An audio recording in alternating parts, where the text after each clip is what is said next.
राज्याचे 27वे मुख्यमंत्री म्हणून देवेंद्र फडणवीस आज घेणार शपथ। वानखेडे स्टेडियमवर भव्य सोहळ्यासाठी पंतप्रधानांसह मान्यवर राहणार हजर। शिवसेना आणि भाजपमधली कटुता कायम। शपथविधी सोहळ्याला न जाण्याचे शिवसेनेच्या आमदारांना निरोप मिळाल्याची सूत्रांची माहिती।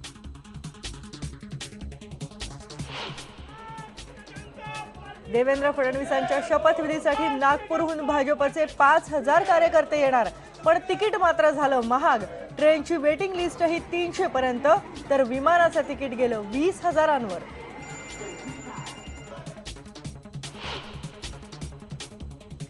सरदार वल्लभभाई पटेलांच्या जयंतीनिमित्त आज देशभरात रन फॉर युनिटीचं आयोजन। नवी दिल्लीत पंतप्रधान नरेंद्र मोदींनी दाखवला हिरवा झेंडा।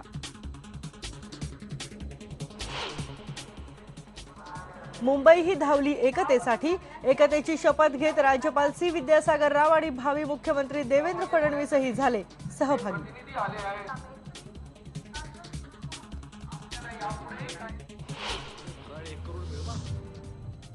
आणि आज प्रेक्षकांच्या भेटीला येतोय मराठी सिनेमा चिंतामणी। अमृता सुभाष आणि भरत जाधवची जोडी पहिल्यांदाच एकत्र, तर रेखाच्या सुपर नानीबद्दलही उत्सुकता। जानवर से पाला पड़ा है।